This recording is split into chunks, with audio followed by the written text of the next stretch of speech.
అందుకని మేము ప్రభుత్వాన్ని ఒకటే డిమాండ్ చేస్తూ ఉన్నాం. ఇవాళ మీరు అనేక పథకాల కోసం లక్షల కోట్లు అప్పు చేశారు ఈ 3 ఏళ్ల కాలంలో. ఒక 10,000 కోట్లు ఉద్యోగుల పెన్షనర్స్ రిటైర్మెంట్ బెనిఫిట్ చెల్లించడం కోసం అప్పే చేస్తారో, నిధులు ఎట్లా సమీకరిస్తారో సమీకరించండి. 1 టైం సెటిల్మెంట్ కింద అందరి బాధ్యతలు తీర్చేయవచ్చు. మీరు ఆ రకంగా మీకు ఒక మంచి పేరు వస్తుంది, మీ పార్టీ పట్ల మీ ప్రభుత్వం పట్ల సానుకూల దృక్పథం వస్తుందని చెప్పేసి ముఖ్యమంత్రి గారికి చెప్తా ఉన్నాం.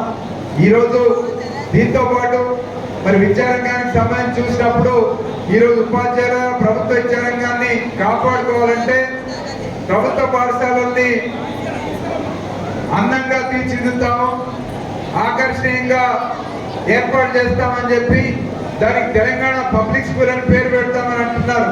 మంచిదే, తెలంగాణ పబ్లిక్ స్కూల్ అని పేరు పెట్టడం. తెలంగాణ పబ్లిక్ స్కూల్ కావాలంటే ఉన్న జిల్లా పరిషత్ స్కూళ్ళనే తెలంగాణ పబ్లిక్ స్కూల్స్ గా మార్చండి.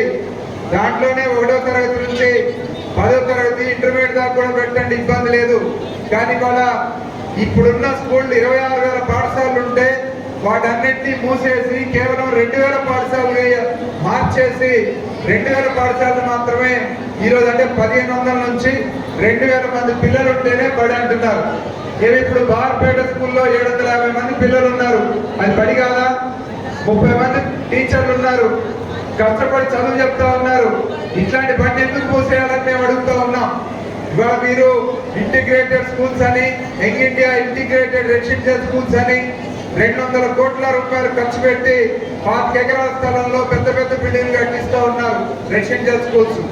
అట్లాగే తెలంగాణ పబ్లిక్ స్కూల్ పేరుతో 1,500-2,000 మంది పిల్లల కోసం బడి పెడతామంటున్నారు. ఆ బడికి ట్రాన్స్పోర్ట్ ఏర్పాటు చేస్తామంటున్నారు. అది కాదు, ఇవాళ 700-600 పిల్లలు చదువుకునేటువంటి బళ్ళని కూడా మీరు మంచి బిల్డింగ్ కట్టించండి, ఆడ స్థలాలు ఏర్పాటు చేయండి. అక్కడ కూడా నాణ్యమైన విద్య అందించే అవకాశం ఉంటుంది. చదువు చెప్పడానికి టీచర్లు సిద్ధంగా ఉన్నారు. మరి ఆ రకంగా ఇవాళ విద్యా కమిషన్ రిపోర్ట్ వస్తే ఆ విద్యా కమిషన్ రిపోర్ట్ పేరు చెప్పి ప్రభుత్వ పాఠశాలల్ని ఆగం చేసే పరిస్థితి వస్తూ ఉంది. మరి ఊరి బడి మూతపడితే ఊళ్ళో ఉన్నటువంటి బడుగు బలహీన వర్గాల పిల్లలకు నష్టం జరుగుతుంది. కాబట్టి తల్లిదండ్రులు ఆలోచన చేయాల్సినటువంటి అవసరం ఉంది. ఊరి బడిని రక్షించుకోవడం ఊళ్ళో వాళ్ళ బాధ్యతగా ఉండాలి.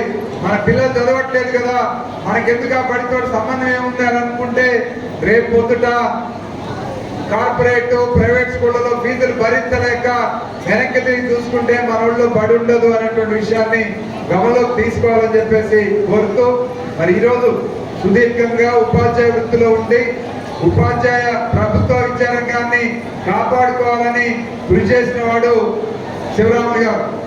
అట్లాగే ప్రభుత్వ విద్యారంగంలో పనిచేసిన ఉపాధ్యాయుల సంక్షేమం కోసం నిరంతరం పాటుపడ్డవాడు శివరాములు గారు.